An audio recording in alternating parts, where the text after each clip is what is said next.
Today in the grain market, soybeans were higher. Traders are just seem to be evening up here before the long weekend. There is some risk management involved in case the Russia-Ukraine conflict does heat up. On the fundamental side, Brazil weather is worth noting because it looks like that it could reduce the crop numbers even further, even more than we actually have earlier. That's something to just be thinking about. So the market has really pushed its way up with option open interest. Really, this one of the strongest at $16. We kind of got right back here, even though we got away from it earlier this week. The CVOL right now is at 23%, with the oil at 29.9, almost 30%, and the meal at 29%. Still very, very strong across the board. Soybean complex looking good. Corn is also up. Those export sale commitments are the highest since 2014. Even though it's just for the week, I think it's a little bit of a tell.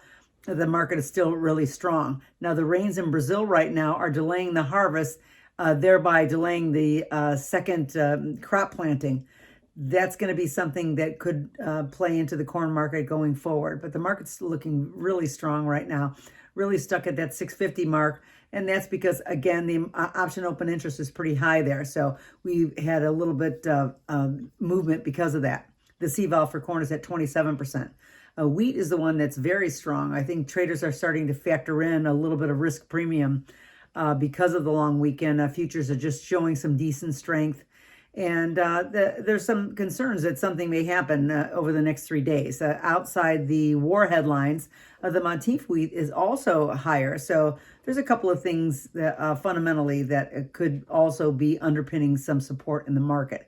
Kansas City is super strong today as well. We're up at the closer to the 850 level, and it's bringing the Chicago wheat along.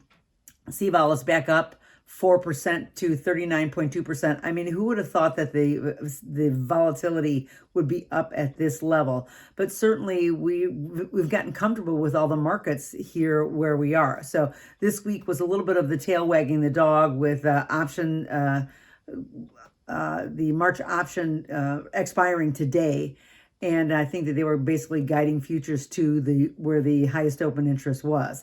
Overall, the trends are still up for all the grains across the board. So something to be watching for as we start the week next week.